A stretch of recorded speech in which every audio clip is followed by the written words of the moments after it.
Hi guys, welcome back to my another blog. તો આજે છે ને સવારમાં ઉઠીને બધું કામ ને બધું થઈ ગયું છે.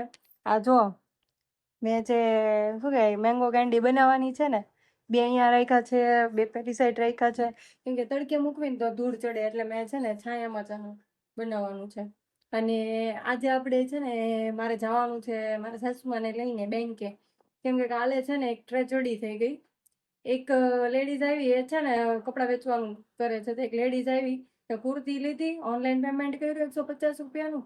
અને પછી છે ને મેં જોયું ને મારા અકાઉન્ટમાં લે છે, તો મારો QR સ્કેન કરીને ખાલી નામ બતાવી દીધું.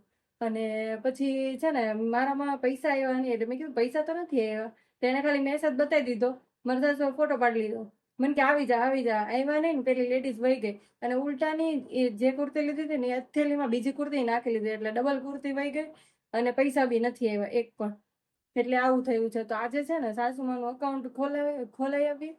અને અકાઉન્ટ તો ખુલેલું છે, પણ ખાલી કેવાયસી કરાવવાનું બાકી છે. તો કેવાયસી કરાવી આવી અને એનું અકાઉન્ટ ચાલુ કરી દેવી, એટલે ત્યાં એ લોકો QR સ્કેન કરીને જોઈ લઈને કે આવ્યા કે નહીં. વારે વારે મને ફોન કરવા પડે એટલા માટે.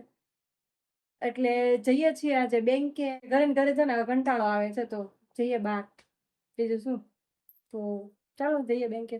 બેંકવાળા છે ને અકાઉન્ટ ઓપન કરવાની ના પાડે છે, કેમ કે એને 50,000 રૂપિયા ક્રેડિટ જોઈએ છે અકાઉન્ટમાં, એક વન ટાઈમ એન્ટ્રી. ગાઈસ, તો એ 50,000ની એન્ટ્રી માંગે છે અકાઉન્ટમાં, કે એન્ટ્રી પડાવો, કેમ કે એ લોકોને ઇન્સેન્ટિવ મળે. એટલે હું પણ બેન્કિંગ સેક્ટરમાં છું એટલે મને ખ્યાલ છે.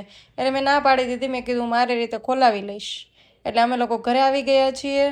અને જુઓ છો કેટલો થાક લાગે છે, કેમ કે ચોથા માળે રહી છે મારા સસરાને એ લોકો, એટલે થાકી ગઈ.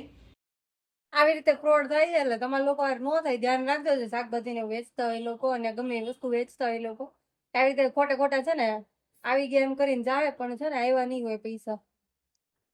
તો મમ્મી બનાવે છે રોટલી, અને અમે લોકો આવી ગયા બેંકેથી, અને મમ્મી રોટલી બનાવે છે. મમ્મી હામું તો જો.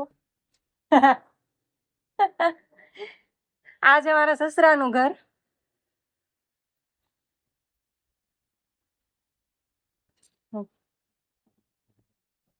કીધું તું. તો ગાઈઝ, ગામડેથી જો આટલી બધી છે ને ડુંગળી આવી છે, આટલી ભરીને.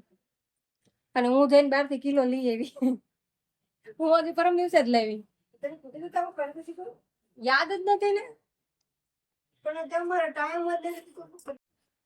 તો આપણે જમવા બેસી ગયા છીએ. મમ્મીએ જો શાક રોટલી બનાવી નાખ્યું છે, ને પાણીપુરી. કાલ સાંજની પાણીપુરી છે. જેમ ટાઢી પાણીપુરી ખાવી હોય એ આવજો. અમે ખાવી છે. પાણીપુરી બગડે નહીં, પણ એટલે ફ્રીજમાં પડ્યું હોય ને. જો મસ્ત એવી પાણીપુરી. મમ્મી બેઠા બેઠા ખાઈ જાવ, હું ખાવા બે જાવ. ચાલો બધા જમવા. આવી ગયા છે અકાઉન્ટ ખુલવા વાળા ભાઈ શોરૂમ પર. સાસુમાનું અકાઉન્ટ ખુલે છે.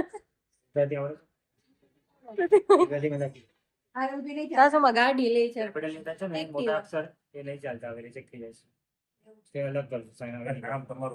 સાઈન અલગ કરો મમ્મી. તમે નામ જ લખો, ગુજરાતીમાં કરો ને તોય હાલે. મમ્મી ગાડી લો છો ને તમે? એક્ટિવા.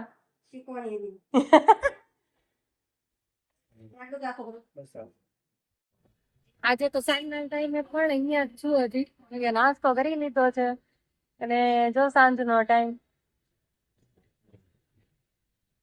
મારા સાસુમાં છે ને કપડા ભેગા કરે છે અંદર મૂકવા માટે. તો અમે લોકો સમોસા ખાઈ લીધા, એટલે ઘરે જઈને રસોઈ બનાવવાની ખબર નથી હવે બને ન બને. એટલે મોડા જશું, લેટ જશું, થોડાક 8:30 જેવું થઈ ગયું. તો ગાઈઝ, આ બ્લોગને હું અહીંયા એન્ડ કરું છું. અને વિડીયો ગમ્યો હોય તો લાઇક, કમેન્ટ, શેર અને ચેનલને સબસ્ક્રાઈબ કરવાનું ભૂલતા નહીં. મળીએ નવા બ્લોગમાં. ત્યાં સુધી બાય બાય.